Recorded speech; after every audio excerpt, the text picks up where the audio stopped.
Hola a todos. Vamos a explicar ahora algo sobre el círculo de Bohr en dos dimensiones, que nosotros vamos a aplicar al caso de tensión plana. En un curso de elasticidad podríamos aplicarlo también a deformación plana, ¿vale? Pero en este curso pues el objetivo con el que vamos a tratar nosotros son las tensiones, así que lo aplicaremos al caso de tensión plana. El círculo de Bohr es una construcción gráfica. Sin embargo, se puede trabajar a partir de ese dibujo con geometría matemáticamente, ¿de acuerdo? Voy a comentar primero cómo se construye el círculo de Bohr. Entonces, lo primero es que vamos a partir, ¿vale? Partimos de un tensor, ¿vale? En un tensor de tensiones en dos dimensiones, ¿vale? Lo que sería, ya hemos dicho, tensión plana.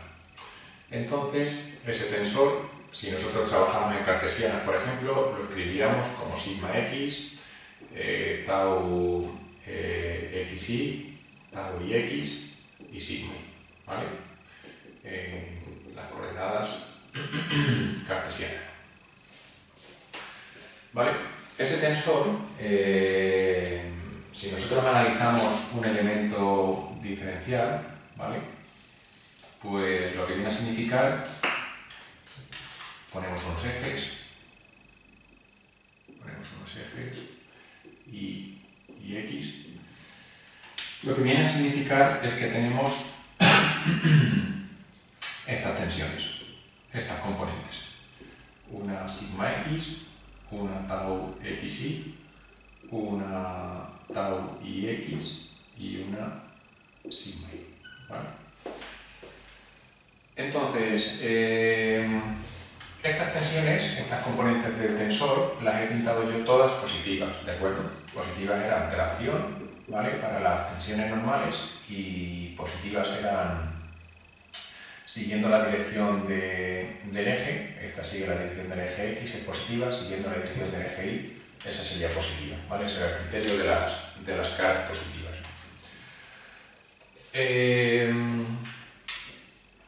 Pues bien, lo segundo que vamos a hacer es poner un criterio de signos para el círculo de Bohr. ¿Vale?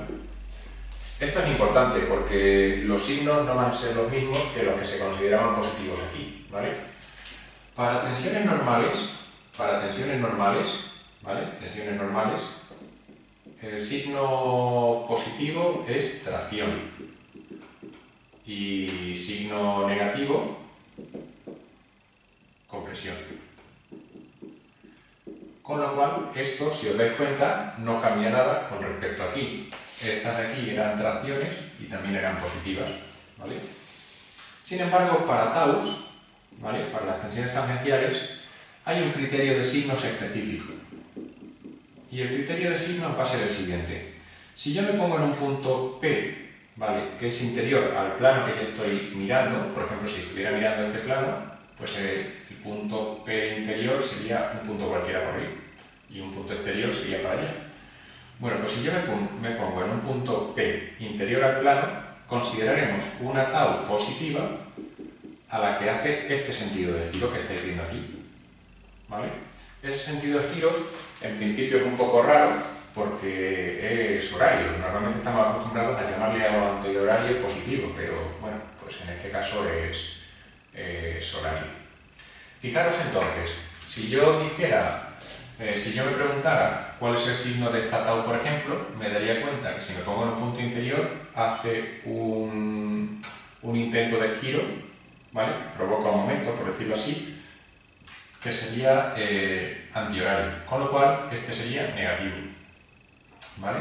Y sin embargo este hace un giro horario y por lo tanto sería positivo. Bueno, pues entonces, con eso que os he dicho, cuando yo ponga la tau xy o ponga sigma y o sigma x, hay que aplicar los signos. Vamos a hacerlo. Salimos de dudas mejor pasando al siguiente punto. El siguiente paso es coger dos puntos. Tomamos dos puntos. Tomamos dos puntos que le vamos a llamar X e Y, ¿vale? Vamos a ver la Y un poco mejor. Entonces, ¿cuáles van a ser el punto X? Pues el punto X va a ser el que le corresponde el plano X.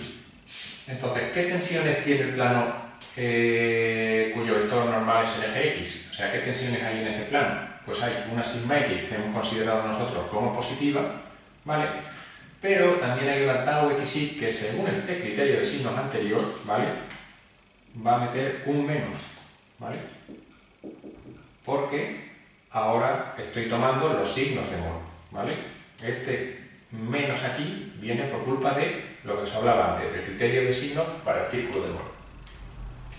¿De acuerdo?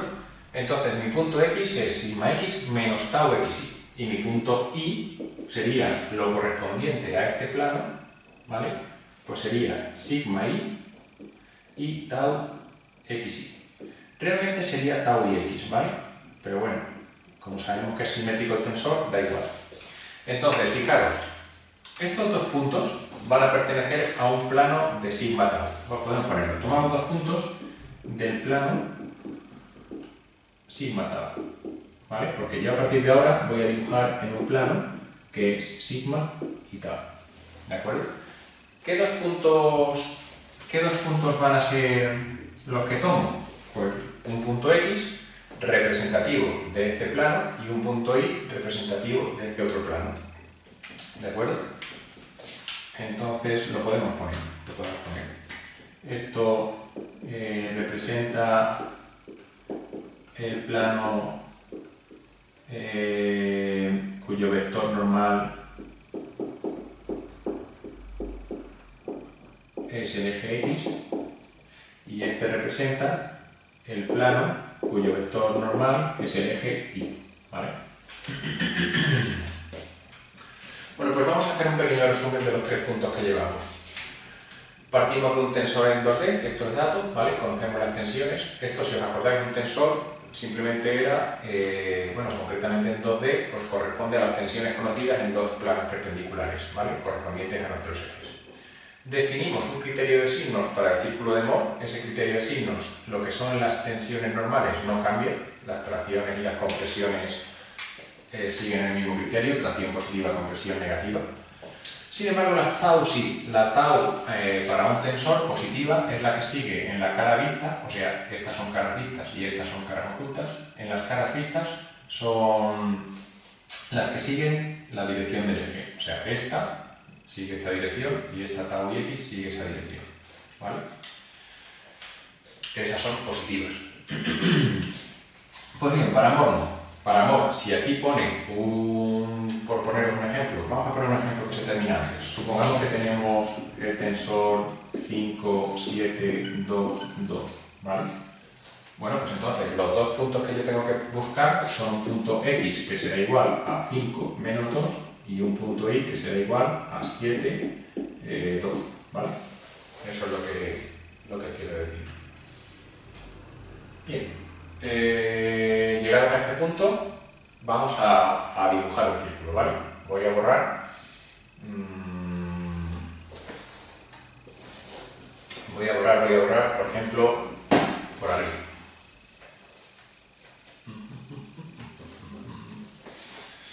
Bueno, entonces el punto 4 sería, representamos los dos puntos, ¿vale? Representamos los puntos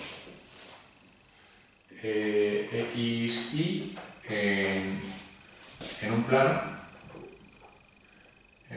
sigma tau. Entonces, aquí es donde viene lo peor. Voy a tener que borrar. Lo peor lo digo por el dibujo, a ver qué tal sale. Entonces, ahí tengo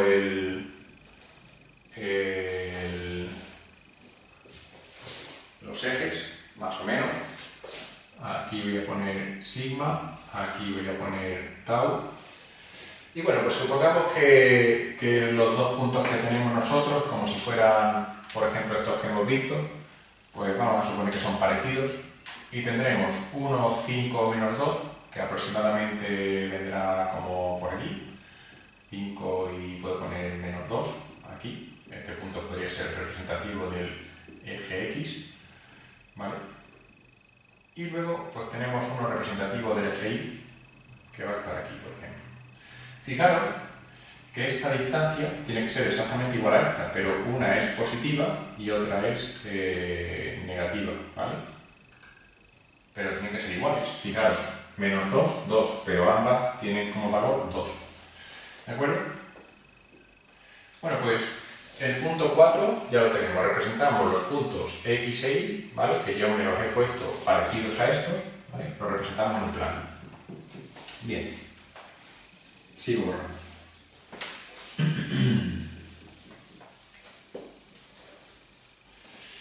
Pues nada, el punto 5 es unimos los puntos X e Y en el corte con el eje de las abscisas, en el corte con el eje de abscisas, o sea, con la sigma, tenemos el centro del círculo. Tenemos el centro del círculo. En 2D solamente hay un círculo, ¿vale? En 3 dimensiones salen 3 círculos, pero en 2 dimensiones solamente sale un círculo. Entonces, vamos a hacerlo, a ver, más o menos así. Ahí estaría el centro del círculo, ¿vale? Y bueno, ahora es lo que digo, que a ver qué tal me sale este dibujo. Ahora, con el centro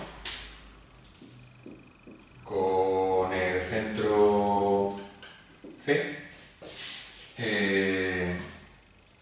vamos a llamarle a este C. Con el centro del C trazamos el círculo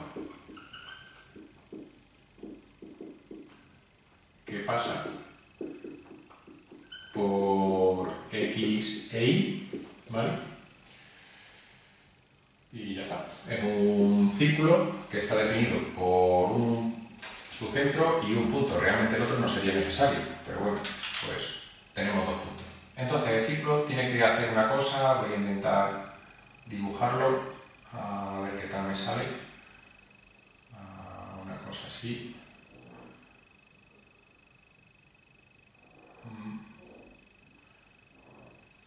Aproximadamente, que se pinta muy mal aquí en la pizarra, uno no tiene prácticamente visión.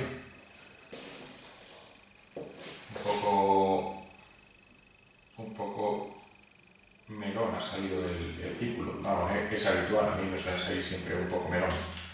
Bueno, lo voy a dejar así.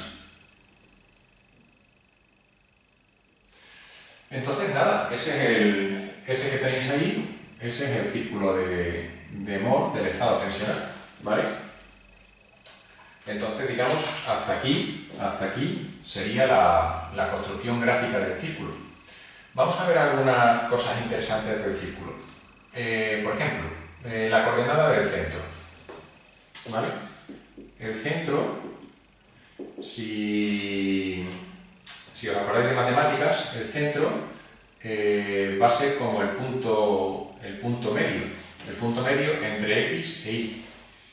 Entonces, eso lo vamos a poder poner siempre como que el centro, C, va a ser igual a sigma X más sigma Y partido por 2, ¿vale? En el caso de que trabajemos con tensiones principales, pues sigma 1 más sigma 2 partido por 2. El radio también se utiliza mucho. Prácticamente todos los problemas necesitan conocer centro y radio, ¿vale? Entonces, el centro hemos quedado que tiene estas coordenadas, sigma X más sigma Y partido por 2. Y el radio, ¿vale? Pues el radio tiene una expresión un poco más compleja cuando no están principales. Sigma X menos sigma x, ¿vale? A ver, sigma x menos sigma y partido por 2 al cuadrado más tau xy al cuadrado, ¿vale? Y cuando estás en principales, pues esto se queda solamente en sigma 1 menos sigma 2 partido por 2. Sigma 1 y sigma 2, las tensiones principales, por supuesto, esta es sigma 1 y esta de aquí es sigma 2. ¿Vale? Bueno, pues ya hemos avanzado, digamos, un poco todo lo que sería la teoría necesaria para construir el círculo. Y luego estas dos cosas de aquí, estos dos parámetros, pues son muy útiles para el cálculo de las tensiones. Ahora voy a explicaros un poco qué es el círculo. El círculo está formado por infinitos puntos, ¿vale? Un punto, otro punto, otro punto. Por ejemplo, este punto de aquí, este punto que hemos llamado X, no es otra cosa que el que tiene sigma X menos sigma menos tau xy, hemos dicho. ¿Vale? Entonces, cada punto representa la tensión que hay en un plano. Obviamente, cuando tú tienes sigma x y tau xy, estás teniendo la tensión, ¿vale? Tú tienes una componente para acá y una componente para acá, al final tienes la tensión, ¿vale? La T, ¿de acuerdo? Sigma, tau, ahí está la tensión. ¿Me entendéis? Tienes un plano y lo que estás sacando del círculo son las dos componentes intrínsecas. Una vez que tienes las dos componentes intrínsecas, puedes sacar la tensión.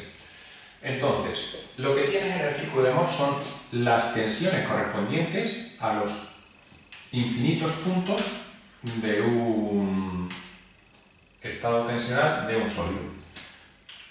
Vamos a repetirlo bien porque creo que no... O sea, lo que tiene sería... este círculo representa... Vamos a ver si lo digo ahora mejor.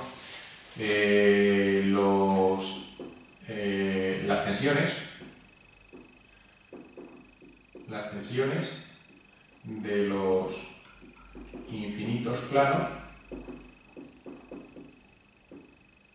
del estado tensional de un sólido en un punto. Es decir, si yo tuviera un tensor que dependiera de la coordenada x e y, ¿no? Pues entonces tendría como tantos círculos como coordenadas le fuera dando yo eso. Cuando yo tengo este círculo representa solamente un punto. Si yo tengo aquí un sólido, el que sea, y me pongo en este punto, ¿vale? Pues en ese punto, si yo doy un corte así en ese punto, obtengo una tensión. Si yo doy otro corte en ese punto diferente, obtengo otra tensión. No tiene por qué ser perpendicular, lo he pintado un poco la que sea, ¿vale? Más grande, más pequeña. Entonces, lo que quiero decir es que tienes que ponerte en un punto, ¿vale? Y en ese punto es donde das los infinitos planos. O sea, cuando tú tienes un círculo, aquí en 2D, te estás refiriendo a un punto, ¿vale? En el momento que cambias a otro punto, pues ya tendrías otro círculo. El dibujo quizás no sea lo más agraciado tampoco, porque parece un dibujo en 3 dimensiones, y en 3 dimensiones serían 3 círculos. Pero bueno, puede darse el caso de que tengas un elemento en 3 dimensiones y sin embargo tengas tensión plana, ¿vale? Por ejemplo, una barra trabajando a tracción simple solamente, pues sería un caso de todavía menos que tensión plana.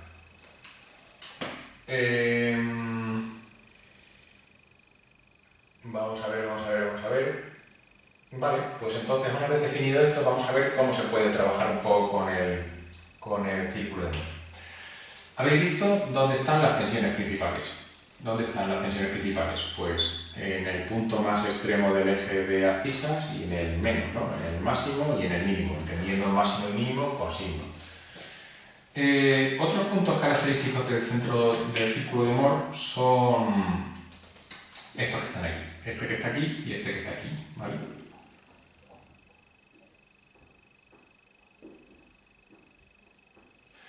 Bueno, estos puntos son los que se caracterizan porque tienen la tau máxima, ¿vale? De alguna manera, los principales tienen la tensión normal máxima y la mínima del plano. Pues este punto y este punto representan aquellos planos, ¿vale?, que tienen la tau más grande. ¿De acuerdo? No por ello tienen que no tener sigma. De hecho, este punto tiene sigma, si lo veis. Tiene coordenada distinta de 0, ¿no?, en sigma. No, eso sería una cosa como así, ¿vale? Pero lo que quiere decir cuando estás aquí y aquí es que es el más grande. Por ejemplo, un punto que no tendría sigma sería este, ¿vale? Si yo pinto un punto como ese, pues lo que tendría sería, solamente tendría tau. Vamos a ver si la he pintado bien esta tau o no. Esta tau, si la he pintado correctamente, me está diciendo que sería una tau en mor, ¿vale? En mor eso sería positivo. Para que fuera positivo tiene que ser que el giro sea horario desde un punto interior. Por lo tanto, esta sería una cosa así, ¿vale? Esa tau de aquí, de este punto, sería una cosa así. Mientras que esta de aquí abajo sería al contrario. Bueno, entonces, recapitulando. En un círculo de Mohr podemos determinar dónde están las tensiones principales, podemos saber dónde están las tensiones tangenciales máximas y eso te da un apoyo muy bueno. O sea, el círculo de Mohr lo que tiene muy bueno, aparte de que te sirva para resolver los problemas, es que te da una intuición de cómo funciona el estado tensional. Puedes verlo, aquí se está viendo cómo funciona el estado tensional. Entonces, por ejemplo, del círculo de Mohr se deduce muy bien que la tau máxima es igual al radio, ¿vale? Vamos a verlo así. ¿No os dais cuenta? Esta tau máxima es exactamente igual que el radio. Y el radio, pues ya hemos visto cuánto era, ¿no? Ya no hace falta que lo pongamos otra vez. También te está diciendo cuánto valen las tensiones principales. Las tensiones principales se pueden sacar fácilmente como la coordenada del centro más el radio y la coordenada del centro menos el radio. Ya hemos dicho antes, repito, lo que era la coordenada del centro y la coordenada del radio, solamente hay que sumarlas o restarlas. ¿Alguna cosa más acerca de...? Comentaros. Esta tensión tangencial máxima va a ser la máxima tensión tangencial del estado de tensión plana, ¿vale? Pero el estado de tensión plana no deja de ser una simplificación del estado, digamos, tridimensional, ¿vale? Entonces, eso hay que tenerlo en cuenta cuando se estudia un curso de la actividad más en serio, con los círculos en 3D, pues se puede ver más claro. Yo aquí simplemente os lo recalco. O sea, puede ser que tú en el sólido tengas alguna tensión peor que la que te aparece en este círculo. Porque os hagáis una idea. Cuando se dibuja un círculo en 3 dimensiones, puede salir de una cosa tal que sí, ¿vale? Y un caso de tensión plana sería algo parecido a esto que os he pintado. ¿Y por qué sé yo que esto podría ser un caso de tensión plana? Pues porque hay una de las tensiones principales que es nula. Bueno, pues en este caso, por ejemplo, cuando se estudia la tensión plana, el círculo con el que nos quedamos es con este, ¿de acuerdo? Con este. Y no hay equivocación alguna, porque la tensión tangencial máxima del sistema se corresponde con la que me saldría si estudiara solamente ese círculo, ¿vale? Pero puede darse el caso de que tengamos un estado de tensión plana, pero no sea el del círculo de fuera, sino que sea este, por ejemplo, ¿vale? En este caso, el estado de tensión plana, os lo digo, siempre se coge el que no tiene la tensión principal nula para estudiar la tensión plana. Entonces, en este caso, el estado de tensión plana, ¿vale?, estudiaría este círculo. ¿De acuerdo? Pues si vosotros veis esta tau máxima, que es la que me saldría del estudio de tensión plana, no sería más grande que esta. O sea, si yo me quedo con el estudio de tensión plana, en este caso, estaría errando porque la tau máxima está fuera. Estas cosas no son objetivo de este curso, que es más bien de resistencia de materiales, o sea, no nos metemos tanto en cómo trabajan elementos en 3 dimensiones, pero bueno, sí me gusta que se os quede la idea. Cuando yo estudio con esta simplificación de tensión plana, la tensión máxima que yo tengo puede que sea la máxima de todo el estado o puede que no, del estado real. Bien, avancemos un poco. Ya nos queda menos. Entonces, lo siguiente que habría que avanzar es cómo se trabaja en el círculo de Mohr para saber cuál es la tensión correspondiente a un punto y cómo encontrar el plano que tiene esa tensión. Entonces, supongamos, en primer lugar, que yo quiero ver la tensión en un punto. La tensión en un punto cualquiera, vamos a ver qué me puedo yo... casi que voy a hacer otro círculo, me va a ser más sencillo. Voy a hacer otro círculo igual.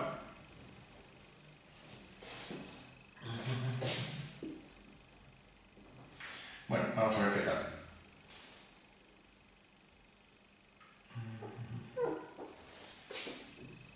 Esto de los círculos es terrible. Bastaría con dibujar una mitad del círculo, no es necesario tampoco que dibujemos las dos mitades. Hay quien le gusta dibujar solamente la mitad del círculo y bueno, pues yo suelo dibujar normalmente el círculo completo.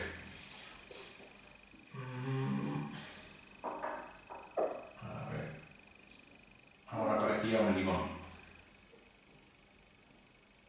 Bueno, más o menos, un poco mejor. Aquí lo achato un poco y se acabó. Me voy a tener que traer una plantilla, diréis, ¿no? Bueno, más o menos. Entonces, sigma y tau. Entonces, fijaros, una idea que tenemos que tener clara es la siguiente. Ahora, voy a poner aquí lo que estamos buscando. Es la siguiente idea. Los ángulos entre radios del círculo de Mohr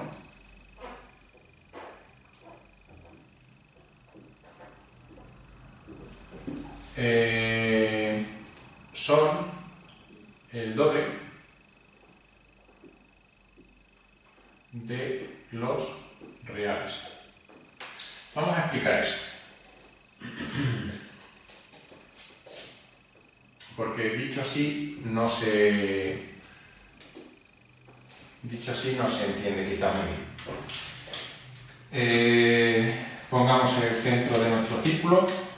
El centro de nuestro círculo está aquí. Y por ejemplo, aquí tengo sigma 1 y aquí tengo la tau máxima. Bueno, pues entonces, esta idea se traduce de la siguiente manera.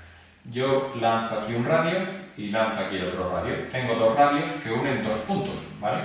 Cada punto es una tensión. Recuerdo esto otra vez. Si yo uno, quizás no ha quedado claro, si yo uno el centro de los ejes de coordenadas con cualquier punto, esa sería la tensión, ¿vale? ¿De acuerdo? ¿Por qué? Porque esa tensión tiene una componente y otra componente, ¿vale? El vector t de tensión, esto sería su tau y esto sería su sigma. Bueno, pues entonces, la idea de aquí quiere decir, entre los puntos infinitos de Mohr, cuando yo lanzo radios entre ellos, ¿vale? El ángulo entre radios es siempre el doble, ¿vale?, del real. Entonces, por ejemplo, si a mí me dicen, ¿cuál es en la realidad el ángulo que forma el plano que tiene la tensión tangencial máxima con el que tiene sigma 1? Vamos a intentar dibujar esto. Yo pinto aquí, supongamos que aquí está sigma 1, que en este caso sería así, ¿vale? Sigma 1, y me preguntan, ¿y cuál es el ángulo que forma ese plano con el plano que corresponde a la tau máxima? Bueno, pues si aquí hay 2θ y este 2θ en este caso es igual a 90 grados, ¿vale? Pues θ, ¿vale?, en la realidad son 45. Eso quiere decir que el ángulo va a estar a 45 grados. Entonces, a ver si consigo pintar 45 grados, pues más o menos yo creo que va a ser una cosa así. ¿Vale? Entre planos hay 45 grados, o lo que es lo mismo, entre vectores perpendiculares al plano, es lo mismo, pues hay 45 grados. Bueno, pues entonces, en este otro plano de aquí, pues yo tendré la tau máxima. Vamos a ver, ¿esta tau máxima para dónde iría? Como es positiva, sentido horario, sería hacia allá para este punto, o sea que esa sería la tau máxima. ¿Vale? ¿Habéis entendido entonces la idea? Es muy importante esta idea. Los ángulos entre radios del círculo de Moore son el doble de los reales. Cualquiera dos puntos que en el círculo de Moore entre sus radios haya un ángulo 2θ, en la realidad es θ. Aquí 90, pues son 45. Otra cosa, ¿cuánto habría entre sigma 1 y sigma 2? O sea, entre las dos tensiones principales, ¿qué ángulo hay? Pues el ángulo que hay, aquí sería 2θ, vamos a ponerle prima, ¿vale? Sería igual a 180 grados. Pues en la realidad, ¿cuánto cabría? Pues en la realidad tendríamos 90. Es decir, si yo tengo aquí el plano de sigma 1, ¿vale? Pues si me voy 90 grados, voy a quitarlo en azul porque se vaya 90 grados, pues aquí voy a tener, en este caso, una sigma 2 negativa, ¿vale? Que haría así. ¿De acuerdo? ¿Y cuánto ha sido entonces el ángulo que hemos girado? Pues 90 grados. Muy bien. Entonces, yo hasta aquí os he dado esta pista, pero todavía no os he explicado bien todo todas las herramientas para poder moverte con el círculo de Moore. Porque os he explicado cuánto es el valor del ángulo, pero cuando yo lo he dibujado no os he dicho el truco de para qué lado dibujarlo. Entonces, el lado es el mismo, a ver si me explico. El giro que haya en el círculo de Moore es el giro que tiene que haber en la realidad. Cuando yo he dibujado de este plano a ese, lo he hecho siguiendo este sentido. De sigma 1 a tau máxima va así, en sentido antihorario. Por lo tanto, aquí tiene que ir en sentido antihorario. De sigma 1 a sigma 2 he ido pues así. Por lo tanto, aquí tengo que ir así. En definitiva, lo que faltaría decir aquí sería que el sentido del giro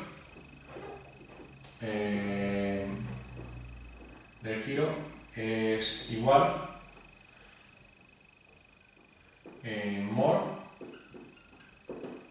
y en la realidad. Entonces, por ejemplo, imaginaros que me dicen en un problema tenéis que decirme qué plano tiene una tensión normal de, no sé, de 25 megapascales, lo que sea. Entonces, como en este de aquí no hemos podido poner números, pues no vamos a inventar. O sea, no vamos a inventar supongamos que 25 megapascales es esto, ¿vale? Una sigma cualquiera. Esto de aquí son 25. Y entonces esto haría así, ¿vale? Y cortaría aquí y aquí, ¿vale? Bueno, pues esos dos puntos van a tener una tensión normal de sigma, la que sea. ¿Y cómo puedo saber yo dónde están? Pues puedo ponerlo como referencia a los puntos X e Y iniciales, no sé si os acordáis, a los puntos X e Y iniciales, ¿vale? Que por ejemplo, supongamos que estaban aquí. Este era el Y y el otro que venía aquí, ¿vale? Era el X. Pues imaginar que nos dicen el problema, dada una sigma igual a 25 megapascales, ¿vale? Calcular cuál es el ángulo que forma con el eje X inicial. Bueno, pues entonces yo tenía mis ejes X e Y. El eje X representa este plano, está ligado a ese punto. Y entonces lo que vamos a hacer es decir, pues desde el punto que yo quiero hasta el eje X, vamos a ver qué ángulo hay. Hemos dicho que tengo dos posibilidades. Voy casi a borrar aquí para que no se líe. Voy a borrar. Vale, un poco más claro. Entonces, pues tengo dos puntos, ya habíamos dicho. ¿Cuál sería uno de ellos? Uno de ellos es este de aquí. tiene ese ángulo. ¿Cuál sería el otro? Pues el otro sería este de aquí. Desde el eje X hasta este punto de aquí, ¿cómo voy? Pues voy así, ¿vale? Y esto sería 2θ, por decirlo así, 1, por ejemplo. 2θ1. Y este de aquí, pues 2θ2, ¿vale?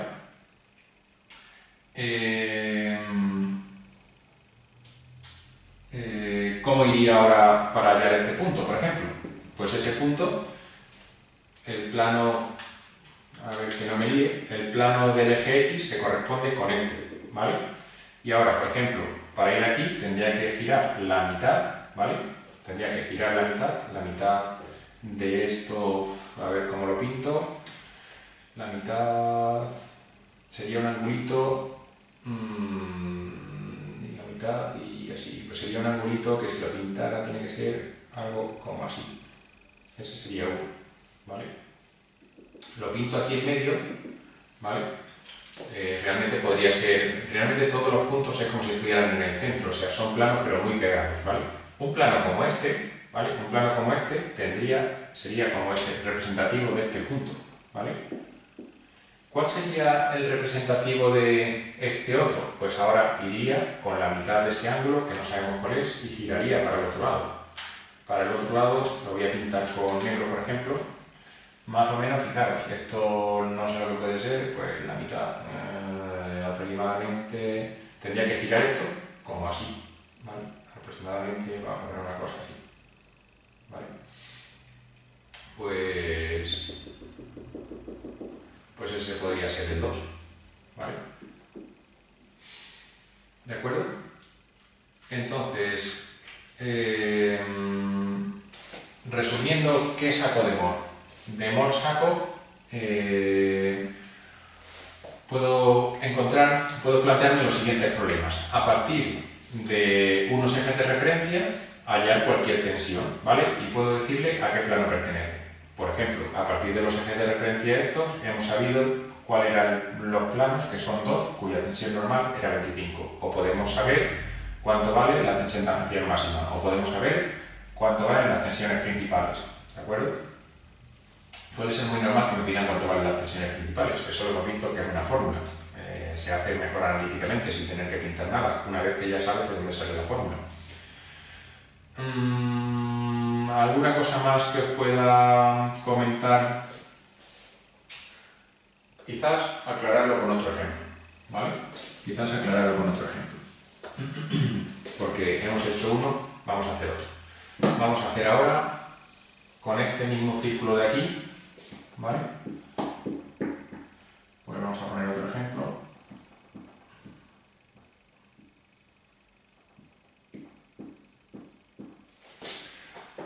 Ahora me dicen, tengo un material que solamente me aguanta una tau de, lo que sea también, un número, de 15 megapascales. Entonces, si solamente me aguanta la tensión tangencial de 15 megapascales, pues a lo mejor eso me limita el círculo de Moore por aquí, ¿vale? Y eso me limita el círculo de Moore pues por aquí también, ¿vale? ¿Qué quiere decir? Que todos estos puntos, ¿vale?, van a ser superior a esta tau que le podemos llamar tau admisible, ¿vale? Una tau admisible. Hablo de otro tipo de problema, para que veáis cómo puede funcionar Moore. Entonces, ¿cuál será el primer punto o el primer plano o cuál será el plano límite que cumple y no cumple? Me estoy refiriendo hallar estos dos puntos, ¿vale? O este y este.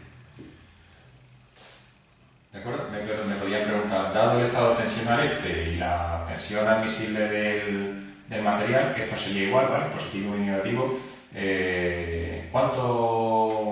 ¿Dónde se sitúa el plano que tiene la tensión tangencial igual a la admisible?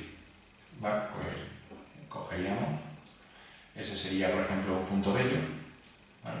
Aquí tendríamos 4 puntos, pero yo voy a hacer solamente el punto 1. Quiero saber dónde narices está el plano que pertenece a ese punto. Pues entonces cojo como referencia, por ejemplo, el eje X. Si cogiera como referencia el eje Y, pues tendría que ir así. Si cogiera como referencia sigma 1, pues sería eso. Yo cojo como referencia el eje X, Bueno, pues esto hemos quedado que sería el 2θ1, por ejemplo. Y bueno, pues otra vez ahí el dibujo. Si eso es X e Y,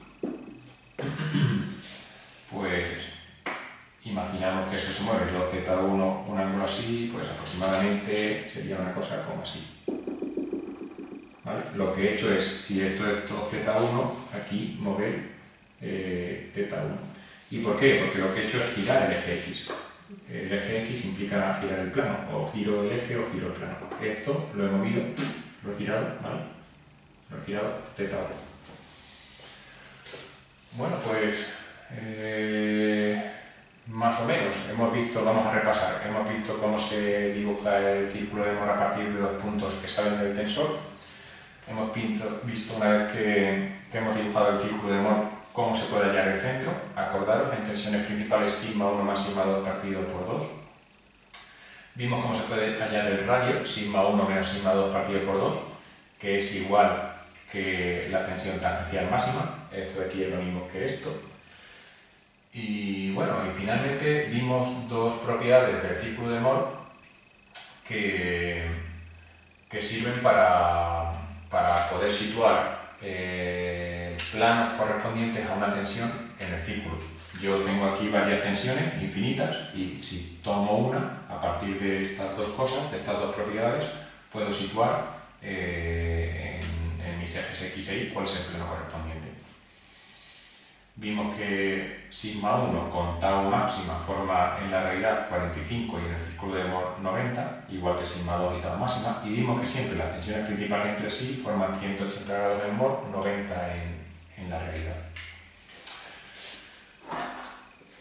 Por último voy a comentaros una construcción más que se llama el polo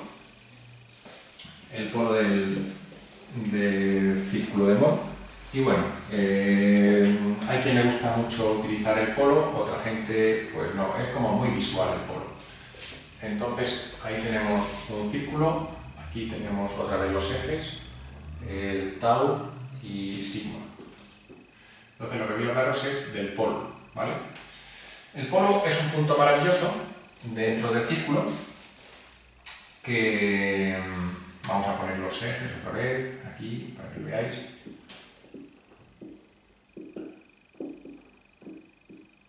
Bien, aquí teníamos esto y aquí teníamos esto. Sigma X, tau XY, tau y X. Y los puntos X e Y. Me parece que era esto. Bueno, pues el polo es un punto en el que tú puedes ver directamente el plano que corresponde a la tensión. Me explico, lo mejor es que pongamos un ejemplo. ¿Cuál es el plano que corresponde a las tensiones sigma X, tau XY, que sería este? Pues el plano que corresponde sería, ojo, este no, este plano me lo subo aquí, ¿vale? Ese plano. Ese sería el plano que corresponde a estas tensiones. ¿Cuál es el plano que corresponde a estas tensiones de aquí? Pues el plano que corresponde a esas tensiones es este. Entonces, desde el propio punto trazo una paralela, ¿vale? Y bueno, repito. El polo va a ser un punto que va a ser ese.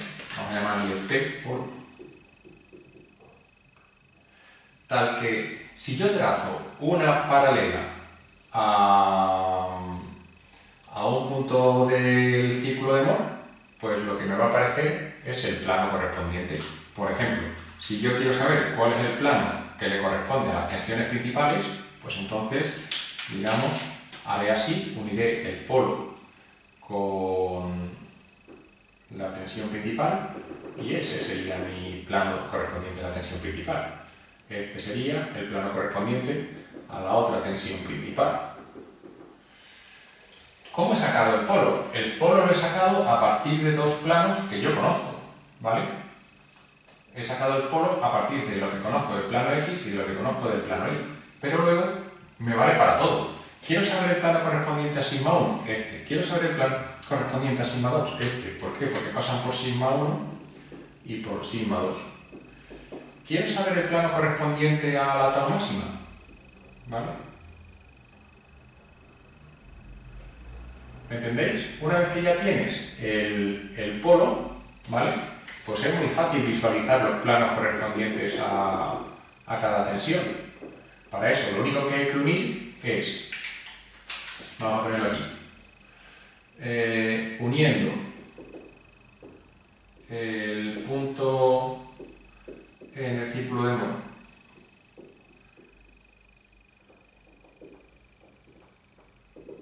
con el polo, se obtiene